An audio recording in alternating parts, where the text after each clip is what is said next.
Well, hello. Welcome to the Creative Writing Live podcast, where we talk with writers from all mediums and genres about themselves, their work, and advice they have for writers. I'm your host, Paul Zeidman, and a double treat today. I have two guests. I am talking to Leslie Zemeckis. We're going to be talking to her about her book, Feuding Fan Dancers, and also author Sara DiVello, Broadway Butterfly, a thriller. Not only are they writers, but they are also co-hosts of the Plot Point podcast, so lots of ground to cover today. Leslie and Sarah, welcome to the Creative Writing Life podcast. Thanks so much Thank for having you. Thanks for having us. Okay, fantastic stuff. So, for those who are familiar with the podcast, we like to start things off talking about anything we may have read or watched lately. If we liked it, we hated it, we don't want to have anything to do with it ever again. I will go first just to give Leslie and Sarah a little time to collect their thoughts, as it were. So, a couple of items on the watching front. A couple of weeks ago, I was really getting into some horror comedies on a few streaming services. So, of course, one of them recommended, hey, you watch this. We think you're going to like this. So, I watched the sequel to The Babysitter, which is called The Babysitter Killer Queen. It is very silly. It is very over the top. A lot of, I don't really like scary gory, but silly gory, that I love. And this, there was plenty of that in this. And it was just very I know it did not take itself too seriously, which I think added to the fun elements of it. So if you like silly horror comedy, you're going to like that. And also catching up on Spider Noir on Amazon. And we watched the black and white version because I think it just adds to the mood a lot more. We're almost done with it.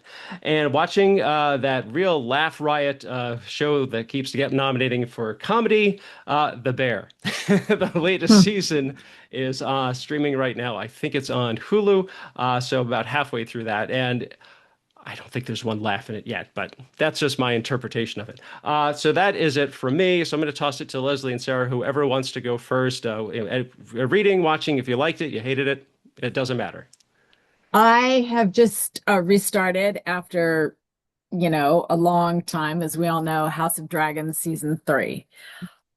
And I watched the first episode for this season and I realized, I had to call my son who I watch it with him. And it was like, okay, I don't remember any of this. So I'm actually going back to season two to get the storyline because the story, which one reason I love about that and Game of Thrones is it's so in depth. I don't know how he wrote it. He strings the whole history that, the fact that this is the prequel, and I don't know when he wrote it. It's just to me as a writer, figuring out all those strings and also what I like that I think they do in the film in the series is they don't hit you over the head with it. You've got to like maybe watch this two or three times. So like, who are they talking about? What has happened? And only because it's always, I think it's my favorite show for entertainment, but also craft is The Hmm. Sopranos, which I've seen about five times. Sure, sure. Yeah. Uh, and what about you, Sarah? So I just read Danielle Trussoni's Murder Most Delicious, and it was absolutely so good. I've read all of her books, and I just think Danielle Trussoni is such a brilliant, polished writer. Her writing is so supple, so polished, so beautiful, and it is just such a delightful escape from the world right now.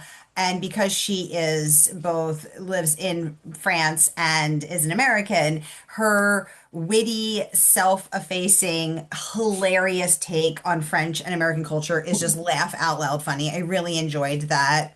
And I read Laura Zigman's The Author Retreat in advance of interviewing her at the Nantucket Book Festival. And I really enjoyed that because it's such a satirical, hilarious, yet also painful and poignant look at the publishing industry and all of its nuances and all of its BS.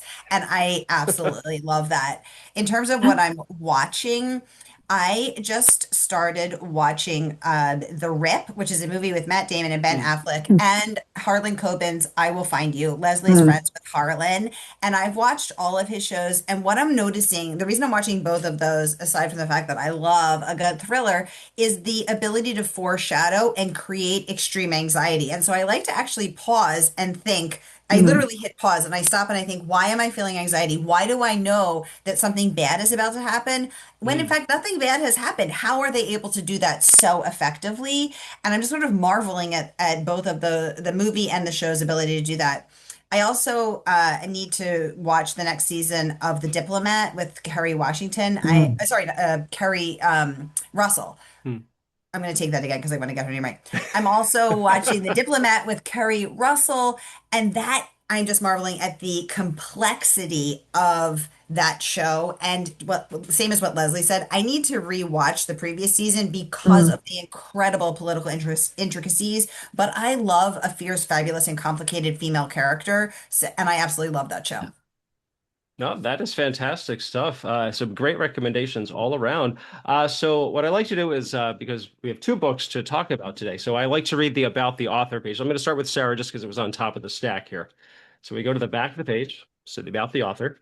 Sara DiVello is a true crime novelist and the creator slash host of the Mystery and Thriller Mavens author interview series. She also serves as the director of social media strategy for the International Thriller Writers Association. Sarah's appeared on CBS, ABC, and CNBC, as well as in the New York Times, Forbes, the San Francisco Chronicle, and more. Her articles have been published in Marie Claire, Elle, Redbook, Cosmopolitan, and Women's Day, as well as in other outlets in her spare time. Sarah loves to cook and eat, garden, and go for leisurely walks with her husband and their beloved rescue mutt, Pelu. I hope I said that correctly. Oh, it looks like Sarah Yes. okay, she froze up on us. Okay. Well, that Yeah. is She's on that. an island, so Oh, she's okay. on Nantucket right now, so their Wi-Fi is a Of little, course, not a yeah. problem. So, okay, and this is about Leslie's about Leslie Zemeckis is an actress, filmmaker, and the author of Goddess of Love Incarnate, The Life of Strip-Two's Lily St. Cyr, and Behind the Burly Q, The Definitive History of Burlesque. She wrote, produced, and directed the critically acclaimed documentary based on the book, which has been championed by USA Today and The New Yorker. Her most recent documentary is Mabel, Tiger Trainer. Find more at lesliezemeckis.com. And of course, we will get to websites and social media later in the program. Ladies, what I'd like to do is I'd like to ask both of you, what is your origin story as a writer? How did you get your start? Were you both voracious readers as children? Is writing something you came to a little bit later in life? Whoever wants to go first, please do. Sarah, you want to go? Sure. So Paul, I was the voracious young reader. I absolutely devoured books. They were just, I mean, not just an escape, but entertainment, comfort, a roadmap forward. I was reading from the time I could, everything from Anne of Green Gables, The Secret Garden, classics, The Bread Sister of Sinking Creek, R.L. Stein. I mean, I just read as much as I could. Nancy Drews.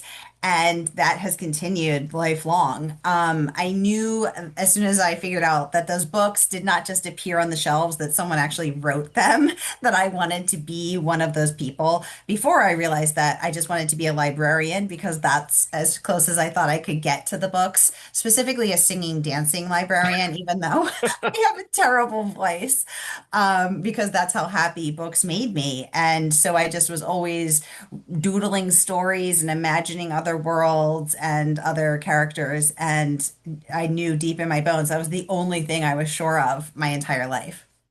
Well, that is great. What about you, Leslie? Well, mine was always acting. And but I was and am a voracious reader. I write a book column for the Montecito Journal, so I'm reading, 20 plus books a month.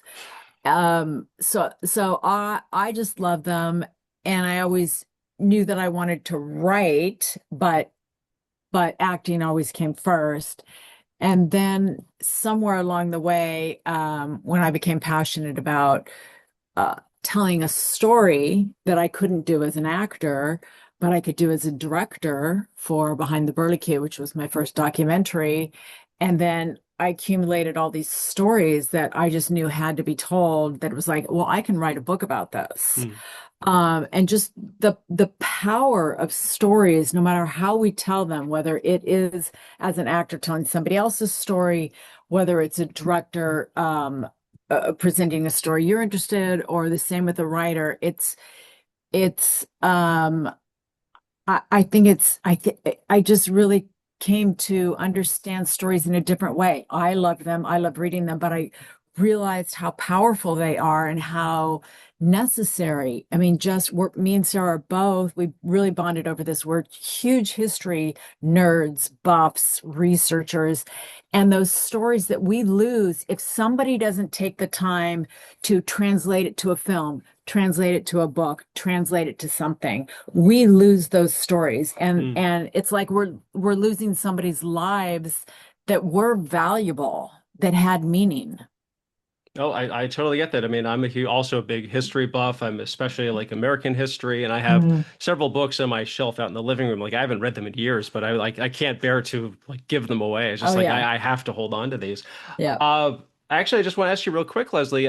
When you were primarily acting, would you read like a script or something that you were supposed to work with and think, oh, this is terribly written, or like I could do better than this, or like I'm gonna touch this up. I'm gonna do some rewrites on this. I don't think I did. I don't think I had the understanding because I think I was so focused on like I want to make it as an actor that, and at the time it's very different today because there are so many more platforms, but it was Mm, then like you were in a lane. This is what you were going to do. Like when I first started out, and nobody was going to take you serious. They didn't even want you to like sing. It was like you're going to act, and that's where you're going to pigeonhole yourself. And I think as things expanded, and as I became passionate about other stories, it was like, no, I can do this. I don't want to, and this is a whole longer, bigger conversation, and I know we'll have a little bit of it later, like how these things come about. But it's like you can't wait to tell stories or to have somebody go, I'm going to hire you. It's like, well, no, I want to tell this story, mm. whether it's acting, directing, writing, and I'm going to do it now and I'm going to find a way to do it in a platform. And we're lucky that we live in this age where there are so many platforms to do that. Hmm. Yeah, that makes a lot of sense. So I want to ask you both. So again, you each have your books, Feuding Fan Dancers and Broadway Butterfly. Uh, in screenwriting, we have the elevator pitch. You get on the elevator, and Steven Spielberg's there and say, "Oh, I've got this great movie. Here it is in 5 to 7 seconds." But for authors, it's a little bit different. I like to call it that's the cocktail party pitch, and you're wandering around, drink in hand, and someone runs up to you, Sarah and or Leslie. Oh, I hear you got a new book. Tell me what is it about? So I'd like Sarah to go first. Broadway Butterfly is the story of the murder of a scandalous flapper named Dot King, who was found murdered in her bed on West 57th Street in Midtown Manhattan in 1923, wearing a lace negligee that barely reached her knees, which was the first of many titillating facts which captivated first New York, then the world. And the investigation, which is led by the head of the NYPD detectives unit, John D. Coughlin, uncovers that Dot King's circle of friends runs from the gangster world of Broadway, the underworld of Broadway, the world of Arnold Rothstein, all the way up to the White House. And it is a true story. Yeah, that part really threw me. I honestly, I Yeah. didn't even realize it was a true story. Then I was getting near the end, like, when is she going to reveal who did it? But that's a spoiler, and we're not going to get into that. Leslie, what about you? Everybody knows Sally Rand, even if you don't know a lot of showgirls. She was the first fan dancer at the 1933 uh, exhibit in Chicago and scandalized people by dancing nude behind two big fans. At the same time, Faith Bacon was also a fan dancer, and they had not a feud together, but the world kind of created this feud about them. It's like, and to me, it's about two women who were raised very differently, and and who rises and who falls because of that, and how important they were in pop culture that they didn't quite even know that they were, and the threads of that lasts still today. Yeah, I was going to say, well, while I was reading it, the one thing that kept coming back to me is that I remember probably was like what 15 or 16. I went to see The Right Stuff, which Yeah. is an adaptation of the Tom Wolfe novel. And I saw it with a friend of our family, an older gentleman. And so there's a scene near the end when they're opening up the NASA Center in Houston, and I think it's Sally Rand does her Yeah. performance there. It wasn't actually her, Yeah. but and so I was like thinking this is really strange. And my friend afterwards, I had to ask him about it, and he was like 50 years older than I am, and he had to explain who Sally Rand was and what it was all Yeah. about. I said, okay. So I was, And she was a big deal. oh She was a yeah, really big deal. very, And very so was much Faith so. Bacon, but it's interesting to me how who history remembers. hmm Yeah, and I was going to say that I actually went onto YouTube, and there were two Faith Bacon, I guess, shorts that it's her Hmm. doing her two fan dances. They're probably about like 6, 7 minutes long or Yeah. something like that. And I just thought this is very risque, especially for the time that they're Yeah. showing a lot more than I expected them to. Yeah. And what? So I asked. So one thing I was reading while I was reading both of them, what was the inspiration for wanting to tell these stories? I think Sarah, reading a little bit about your background, I think you found like some detail of the Dot King story, and you thought, oh my gosh, that's your bolt from the blue moment. Like this is going to be a great story. So I'd love for you to kind of talk about like what inspired you to write it, and then the process of putting it all together. Yeah, Leslie and I both share a passion for women who have been forgotten, overlooked, or excluded from history and bringing them to the main stage and shining a spotlight on them. And that is something that Leslie and I both separately and together believe so passionately in and so deeply in, and we do separately in our own work. And that is really something that we just that shared passion we believe in separately and we bonded over together. And so, I just want to give a huge shout out to Leslie's work, both in all of her work, both behind the burly cue, on the stage and on the page and on the screen. Leslie brings stigmatized, overlooked, scandalous women to light. And I am so here for that. I absolutely love that because otherwise these women are forgotten and she holds their stories with such care and such heart. And that has been such a huge pillar that we share.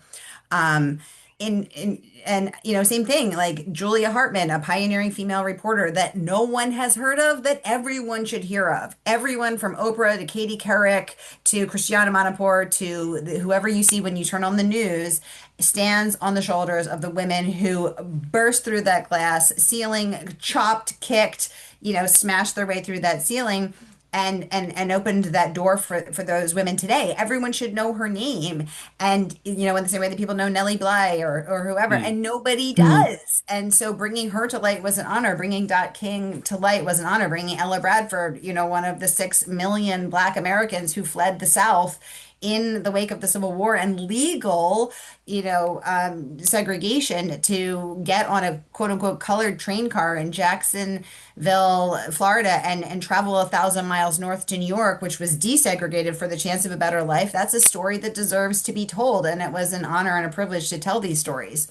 I found this story because I was home in Philadelphia for Thanksgiving in 2013. And, somehow everybody's telling family stories. And my uncles started saying that, back in the 60s, they used to cut Catholic boys' school classes and go smoke cigarettes and drink beer on the steps of the castle. And I think I was equally shocked that they were such bad boys as the fact that used to be a castle in the neighborhood that was torn down in the 1980s, but there's still ruins of it today. So 11 of us jump in cars, we caravan over there, and there in the next suburban subdivision between the split level ranches circa 1950, where every house is cookie cutter, exactly the same, are the ruins of a castle. There's headless statues of Zeus and Diana and towering pillars going nowhere and grand staircases in the middle of a field. And it is so cognitively dissonant and so bizarre. And I have photos of this of all of this on my website that I was like, who lived here? Who were these people? And then as I started digging and found out that they were connected to this murder, I knew that was the story I had to tell. Yeah, I was going to say, I just want to interject really quickly. I Yeah. grew up in South Jersey, right outside of Philadelphia, and I had never heard of this place at all. And so See? then there are videos on your website of you like touring where the grounds were part of this 147 room mansion was, and it's Yes. still some of the pillars. And I thought, where is this? Why have I never heard of this? And it was just fascinating to find out about that and then realize the story that it was connected to. But I do want to switch it to Leslie. So Yeah. what it sounds like you already had a fascination with burlesque and that world. So is that kind of was part of the inspiration for writing your book? Part of it, and one thing I want to just the hip hop off that is the way we connected was through social media. I was sent her book to possibly review, and then I just immediately I started reading it, got on, Instagram messaging like, how did you do this? How's this research? And we just so nerded out about, like you're saying, like, how is this there? And nobody knows Hmm. about it, that they write about it. And thank you for revealing this, Sarah. And it's like, it's so important. So it's like, we're all about this nerding out stuff, but it's also like with great writing. So for my behind the Burley queue, I spent 2 years going across the country interviewing anybody who was still alive, Hmm. who had been in burlesque and all the stories. And I heard the story of Faith Bacon, which I don't want to give away because I don't want any spoilers, but that she was so famous, so influential. But I knew because there was only so much information that a, a her by herself wasn't going to work. Hmm. And it was like, what was going on at the same time? And I had interviewed Sally Rand's son, who's lovely. And the fact that Sally Rand, sorry, I'm killing a bug.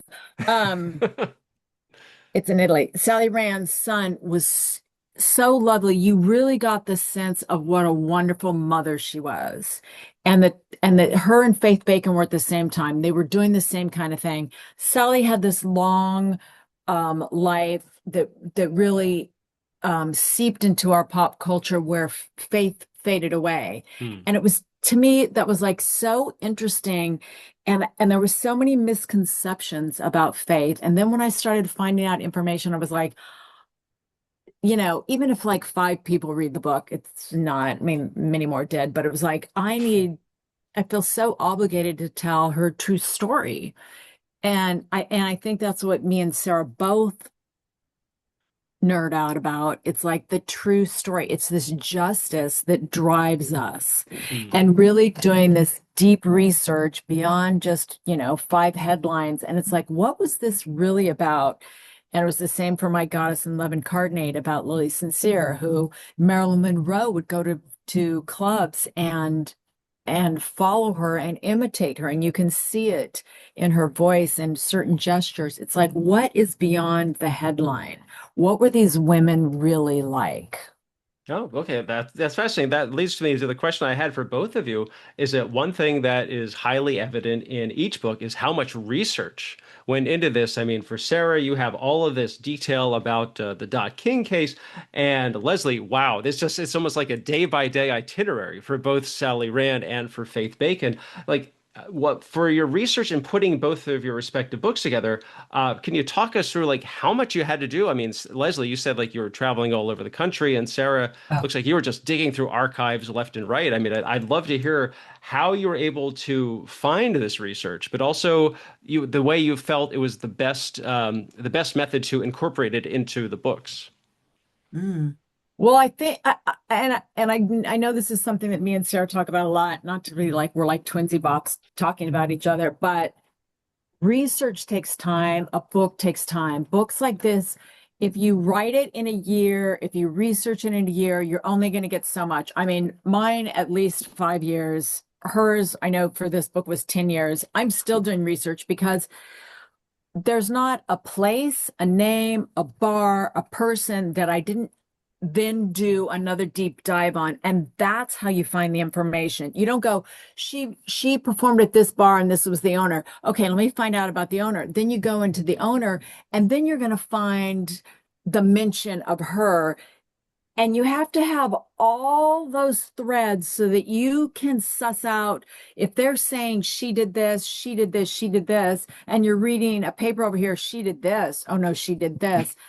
Then you can suss out what the truth was. And that, I think, it's like I write every book like I don't want anybody else to be able to write another book about Sally Rand or Faith Bacon. I want all that information. So I need to go through all that. And I don't have anybody help me. I don't have an assistant. I do it all myself because I can keep the threads. I can't remember my children's birthdays, the exact dates.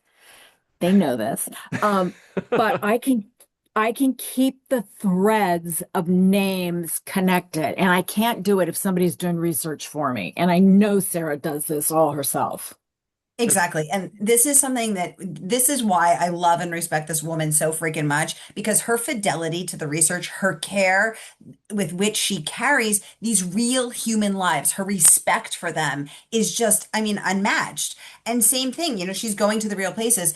And Leslie and I have both interviewed authors, for various events, various occasions, various podcasts, whatever. And I am shocked by the number of people who say like, oh, I'll say, tell me about your research. And they'll say, oh, I Googled it. And I'm like, I'm like, control your face, but I cannot Yeah. control my face because, I spent 10 years when I started my research, the New York, Microfiche.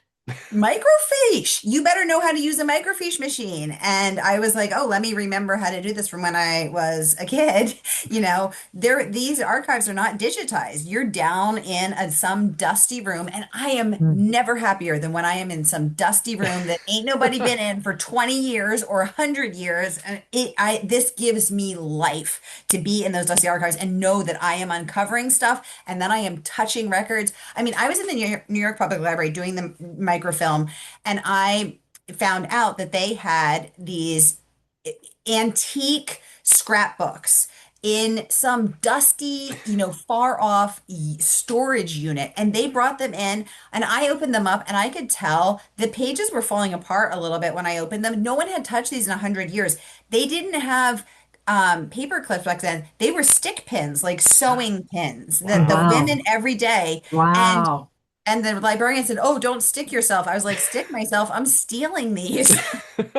Yeah, I'm sticking them in my bag. They were fine with it. Because they just were they were going to throw them away. Oh, And I wow. was like, "No, no, no, don't throw them away. Wow. Some Wow. Yeah. librarian touched these 100 years ago and placed Yeah. them into this page, and they have been untouched by it for 100 years. And my human hands got to touch where their hands touched. I also went to presidential libraries. That was during COVID, so I did have to go virtually, Hmm. whereas usually I'm hands-on. I worked with a psychic that works with the FBI to solve cold cases.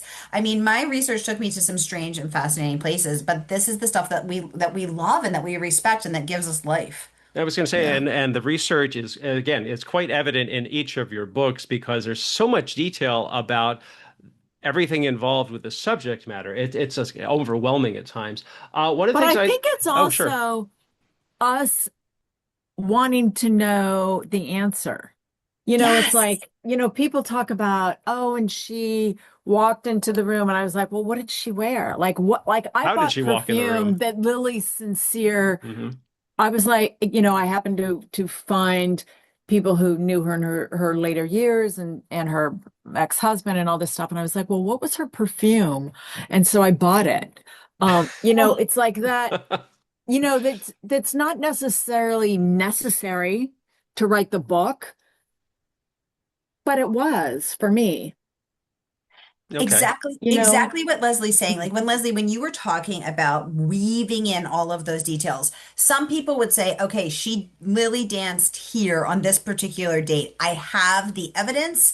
I save it, I photocopy it, I photograph it, whatever. You preserve the archive, that's enough. But that's not enough for our level of research. So same Yeah. thing. It's like I find out, I'm telling the story through my detective's eyes, but I will track down the birth and baptismal records of his wife and his 8 children, not because I'm going to include them, but because I know that that is going to inform my telling of the story in some richer, deeper way. Yeah. Yeah, I was going to say, so for me, it's all about screenplays, and I always tell new writers that you can tell the writer's love of the material and or the Mm, genre on the page because they're not just telling a story, they're involving the reader, that mm, they're appealing to more than just your reading sensibility, but also like you can feel, the atmosphere or the whole ambiance of the story and the characters on the page. And you can definitely get that from both of your respective books. And one of the things I also thought was really interesting, to a certain extent, both of your books heavily involve the Jazz Age. And I mm. just was wondering if there's something about that particular era that is appealing to you, or if you both said, it's about keeping these stories alive, even though they happened, over just over 100 years ago. I mean, is that just an era that is especially fascinating to you, or is it just an amazing coincidence that both of your stories happen to really involve being set during that time frame? It's a great era. One of the things that I really loved about that era in particular is you could literally say, okay, tomorrow my name is Jane Smith, and I don't need any proof of that, and that is now my new persona. And nobody can, it makes our research a little harder, not impossible, but you can recreate yourself in a way that we can never do anymore. It's impossible. I mean, besides the fact that it's just like, what were women's lives like, and that these like Sarah's talking about a journalist that one of the very few of that era, and it's like just picking out these women of that era, looking at the history of the time and what they had to do and go through, um the glamour of it, because you had to look a certain way, you had to dress a certain way. I think it's fascinating to us, but I really loved, especially if it starts with burlesque, they had just different names. Hmm. You just be like, okay, this is who I am, and they could say, yeah, I was born in Tennessee, and nobody could like doubt that.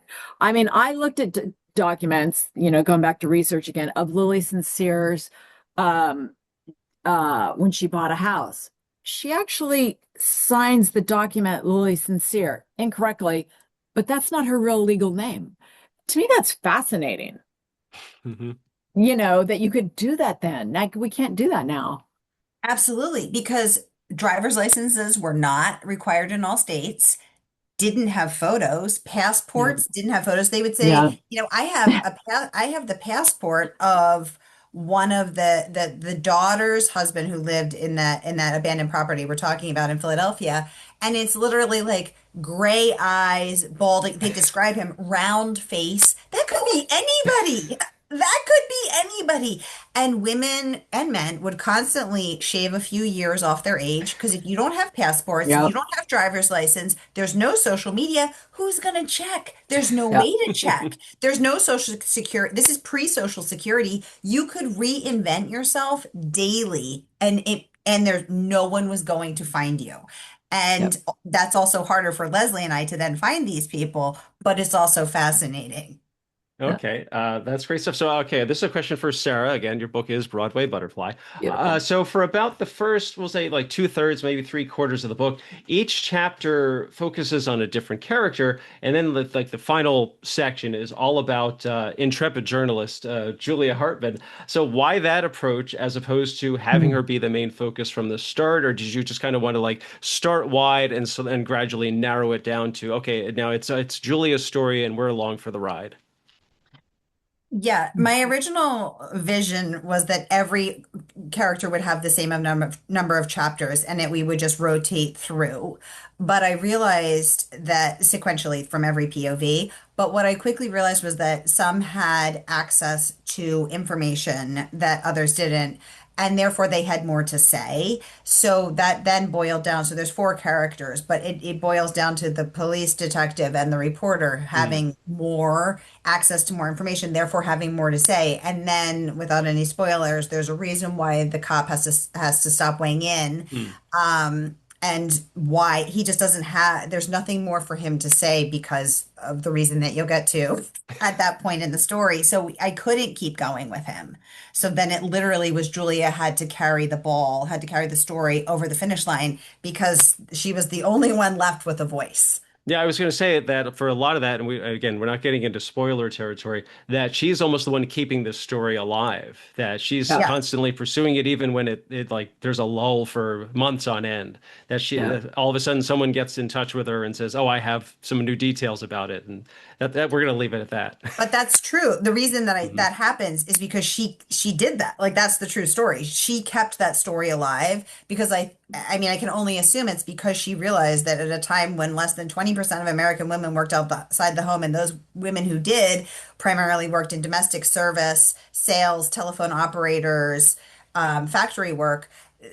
She's the rare woman working in newspapers, and even then the rare women who worked in newspapers usually worked on the so-called ladies pages, but she Mhm. works the crime beat, so she has a platform, she has a soapbox, she has a voice that other women don't have. And I think because she sees that there is justice is not being done, this woman has been murdered, and now justice is going to be denied her, Mm. again, she's going to be harmed again, that she's like, I can do something about this because I'm the rare woman with the soapbox, with the microphone, and I'm going to use it for good. But when you go back, she kept publishing articles. So why did she keep doing that?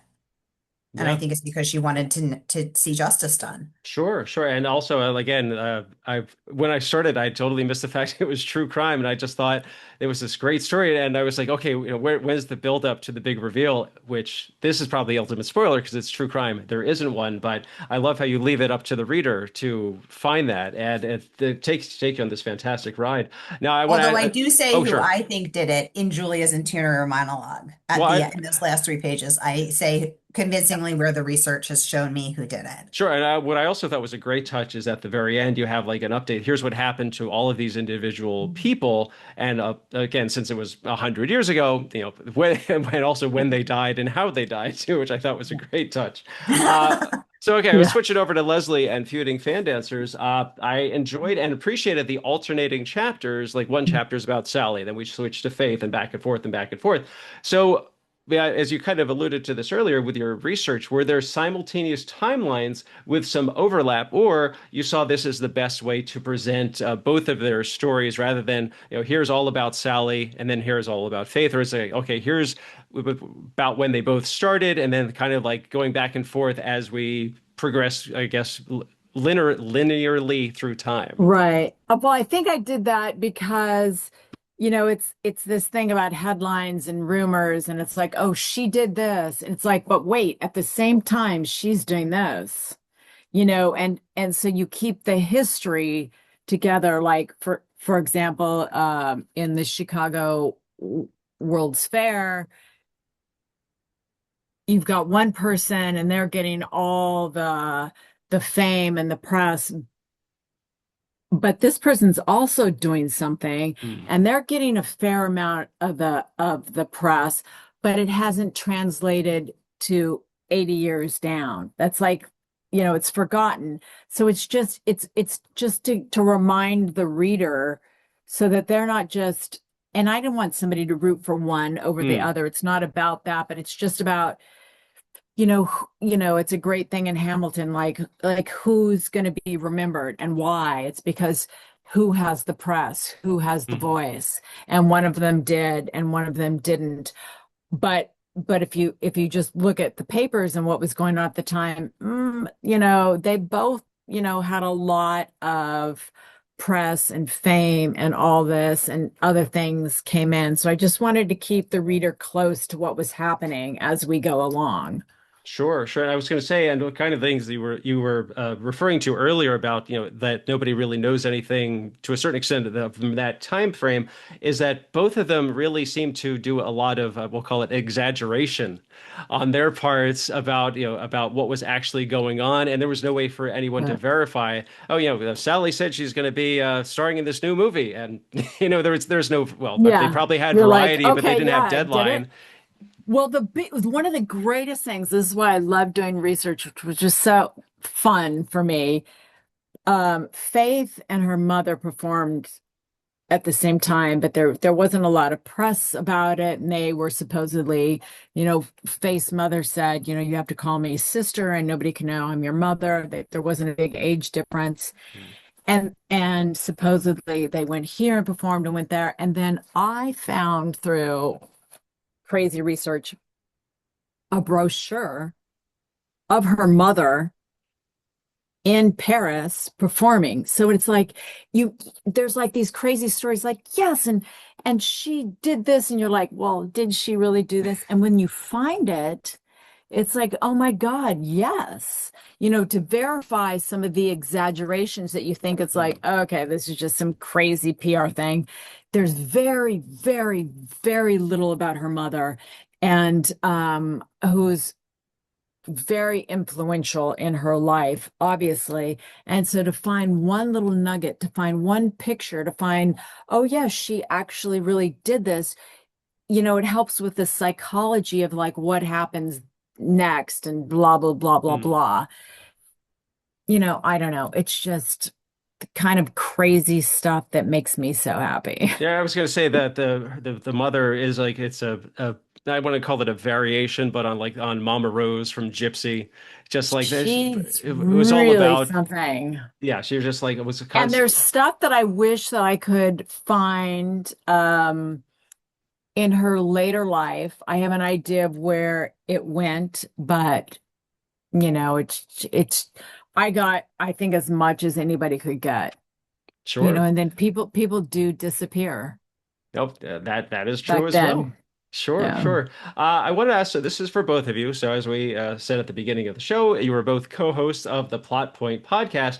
Can you give us the background on how that came about? And also, as a writer myself, I get the significance of the name, but I'm sure a lot of our listeners and viewers do too. But I'd love to hear about like why you decided on that particular name. Whoever wants to start.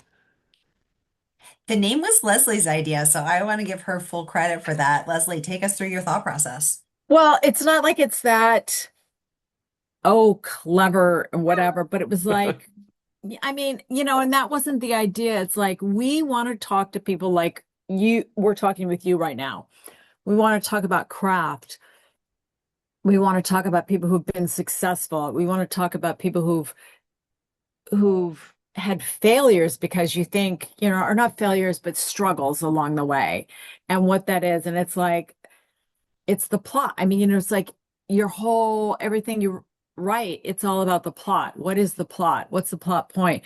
And so what we, and this really was Sarah's, it's like, let's make it really concise. Let's make it 20 minutes Mm. because, we're all fucking busy.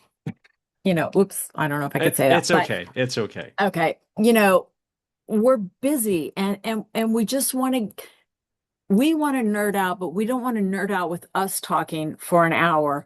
We want to go to Wally Lamb. We want to go to a Walter Mosley. We want to go to a Harlan Coben and just say, how did you do it? What was your success? And just give us the, highlights. Just give us those points. Oh my God, there is something in my walls. Okay. Well, you could deal with that if Sarah wants to take over. Yeah. I just again, I have been an admirer of the depth and breadth of Leslie's work for so long because I just want to give her a shout out. Leslie really is involved in so many things, amplifying authors, supporting authors, not only as a best-selling author herself, not only as an award-winning documentarian, not only as the book critic for the renowned Montecito Journal, which is one of the last in print and online book columns.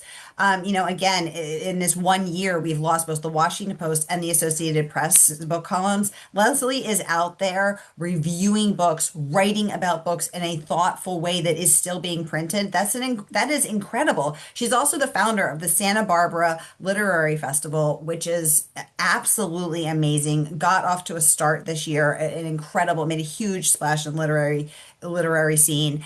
And so she is, and as an actor, she is also, going back to what we talked about before, she's looking at things with the eyes of an actor and the eyes of a script writer and the eyes of a director and the eyes of a book writer. So she has this incredibly nuanced, deep way of looking at books, of thinking about why a book works, of why the plot works, of what the point of the plot is. And so I was like, thinking to myself, you do so much for authors and for writers and for the literary landscape. How can we, and she has such a unique perspective. How can we talk about that in a really meaningful way? How can we talk about why it works and really bring her incredible and deeply unique experience to the screen and to the sound airwaves? And that was really why I wanted to do it. Okay. Yeah, but like, Sarah's like interviewed 500 people and is like the chair of like the Boston Literary Festival and the Nantucket and the programmer. And it's like, so it's like, it was like a good fit. It's not like, I'm bringing everything to the plate. I mean, she's, she's known in these circles. We both care deeply about Yeah. the art of writing and the art of reading and being a thread in that tapestry that both contributes to the conversation and supporting other threads in that And I tapestry. think, and I And that's think important like to us. giving voice or giving, it's not just like, oh, we're all gonna highlight whatever's on the New York Times bestseller list. It's like there's some really good authors out there that need to be read. Yes, absolutely. Like when I was at the Santa Barbara, I was at the inaugural Santa Barbara Literary Festival this year, and I was talking to an author who had flown across the world, Lola, who just got selected, her first book, Bitter Honey, to be selected to be in the Obama Presidential Library. And I met her. I was so excited. This radiant, gorgeous, brilliant woman who was attending every session, dressed for the red carpet.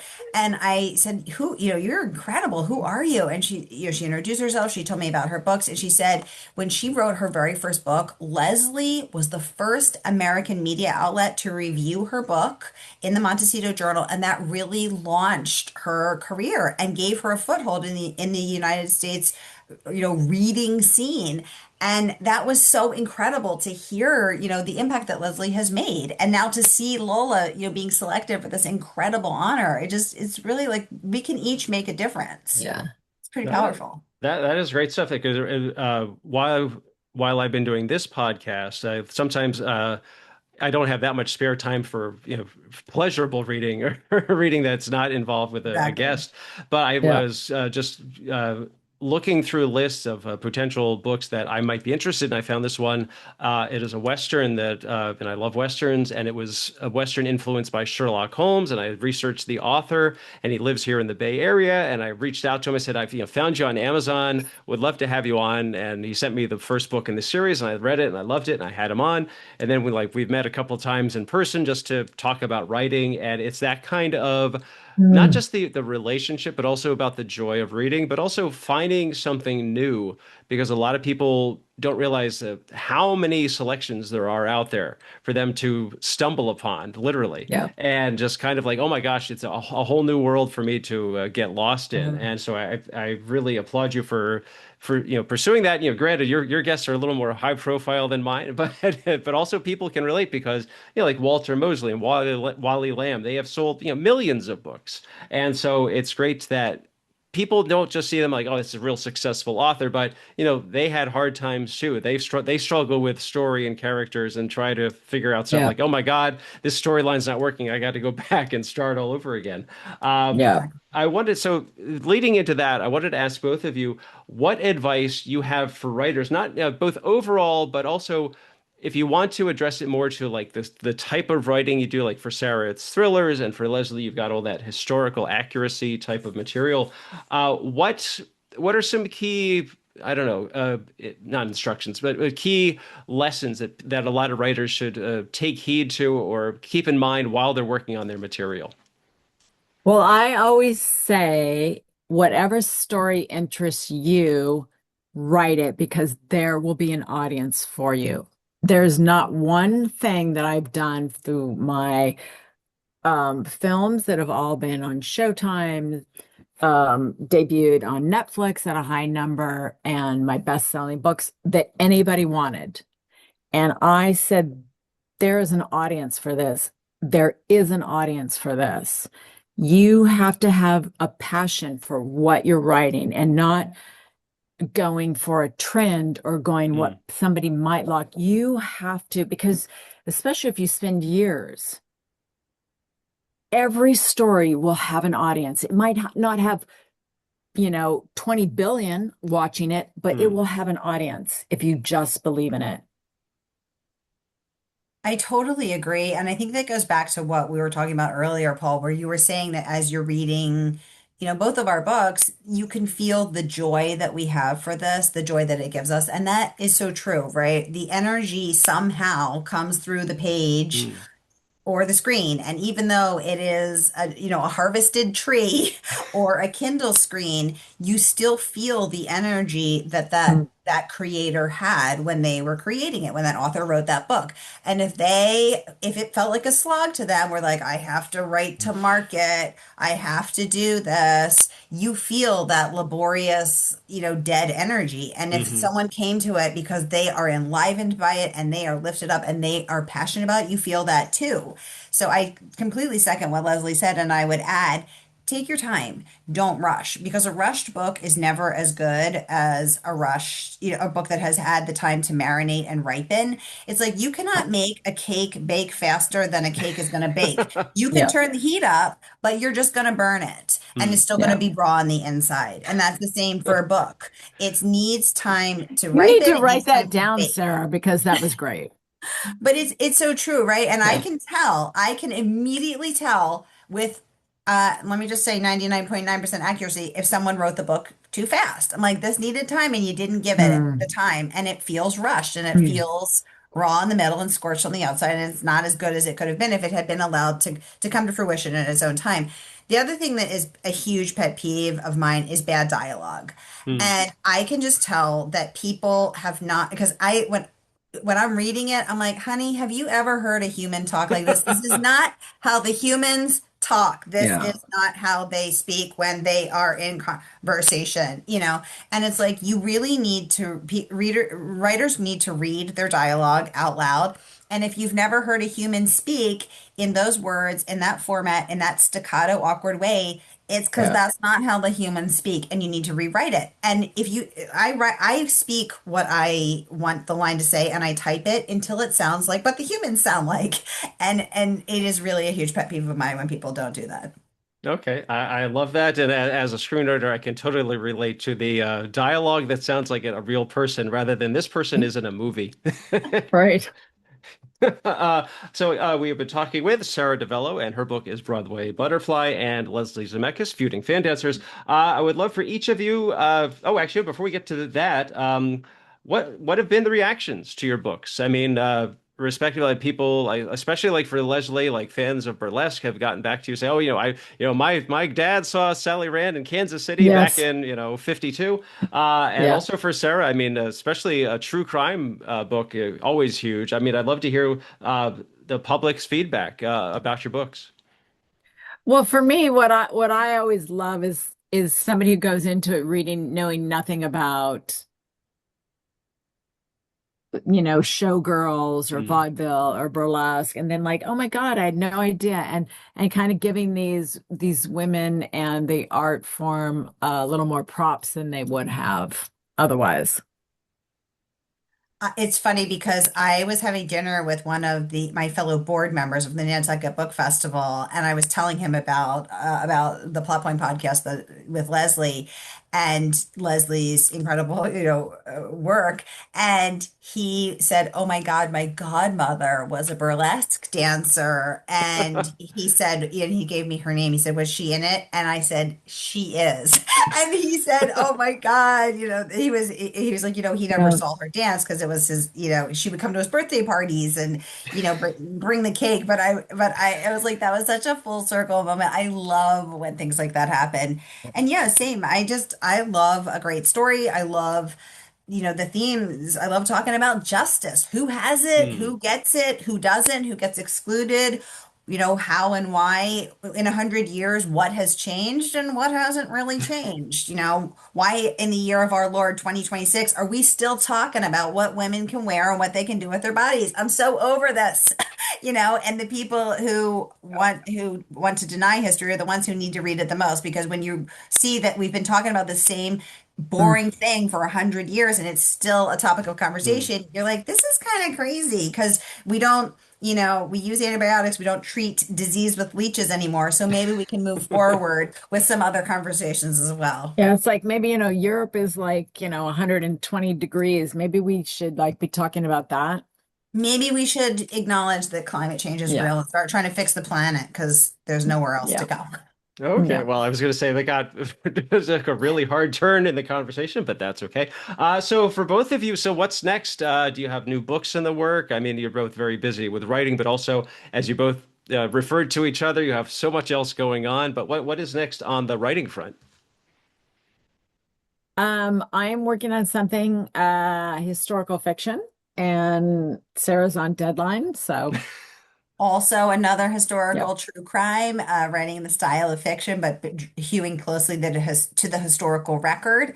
Both really excited about our next books. And we're dropping our next plot point episode this week with the incredible Yep. Abraham Ugh, Verghese, who's given us the yeah. inside scoop on his journey to publication, his successes, his failures, his Massive path. success. Oh my God. The Covenant of He's Water, I mean, incredible. just Yeah. amazing and so humble and saying, hey, this was really hard and here's why I walked away from my publishing contract, and Yeah. it is really interesting. So we're excited about that. And Leslie's ramping up for the second annual Santa Barbara Literary Festival. And oh my God, it is literally the place to be. Her lineup was Mhm. incredible this year. Chris Whitaker, Stephen Rowley, I mean, I could go on and on. She had actors, she had Hollywood producers there, showrunners, and I'm sworn to secrecy, but the next year is even more incredible. So you're not going to want to Right. miss that. Yeah. May 2027, the first weekend of May. Be in Santa Barbara or be sad that you missed it. Exactly. Okay, that is fantastic stuff. So where can people find out more about, well, they've got the Plot Point podcast on most of your podcatchers. Where can people find out more about both of you individually, not just for the Plot Point podcast, but websites, social media platforms, whoever wants to go first? I'm on everything just under my name, Leslie Zemeckis, whether it's Instagram, Facebook, or my website, which I don't even know if I've kept up to date with, but or the Santa Barbara Literary Festival, which we're in process of updating for next year. But it's just everything under my name. Okay. And if you're not already following Leslie, you are missing out because she is hilarious. And also, she has pet pigs and they're so stinking cute. Many, And I had never many. met a pig in person before, and I got to meet them when I went to Santa Barbara, and I am Mhm. obsessed. They're so cute. I got to pet They're so their cute. little jowls and like scratch them and give them treats and feel their little piggy lips. I love them. Yeah, me too. So follow her on all social media. She's so much fun. And I am also very mysterious under just my name, Sara DiVello, and that is Sarah no H DiVello. And you also want to check out the Real Plot Point on Instagram, and Yep. that is Real Plot Point Podcast. And Sarah, what other platforms are you on, like Instagram or? I'm on Instagram, She's I'm on Facebook, but Instagram's my favorite, but I dabble on Facebook. I'm officially still on Twitter, but barely. I can't give up some of my famous followers there. Otherwise, I would get off that hot dumpster fire.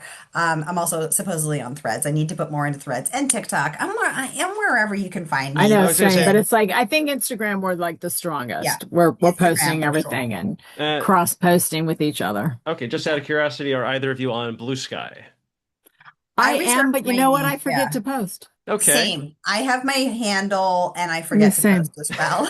I just, I'll put you Blue can Sky only do question so mark. much. You You can can really only only do do so so much. much. So that's why I Exactly. just say people go to Instagram. I'm there. Okay, that's Exactly. fantastic. So Sometimes I again, wear clothes, sometimes I don't. Oh, I'm kidding.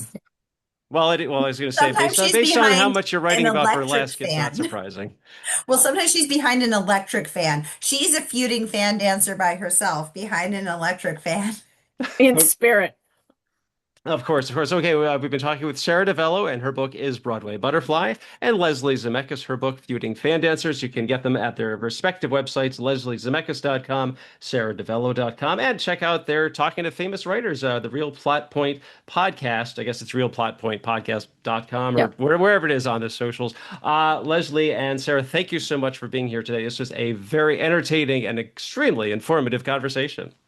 Thank you so Thank much for having us, you. Paul. This was so much fun. Oh, Awesome. I'm glad you enjoyed it. And viewers and listeners, if you had fun, enjoyed today's show, please hit like. Feel free to leave a comment and subscribe. Our theme music on the audio version, that is by Mark Gunyon. For my social media, you can check out my screenwriting blog at maximumz.blog. This show is on Blue Sky and Instagram at podcastcwl. I'm on Blue Sky and Instagram. That is at Pez Screenwriting, just like the candy. And you can also check out my trio of Go Ahead and Ask books. Those are the ones on Amazon about screenwriting and pie, two very wonderful things. Like I said, that's Leslie and Sarah. I'm Paul. This has been the Creative Writing Life podcast. Thanks for listening. Stay safe, stay healthy, and most importantly, go write something.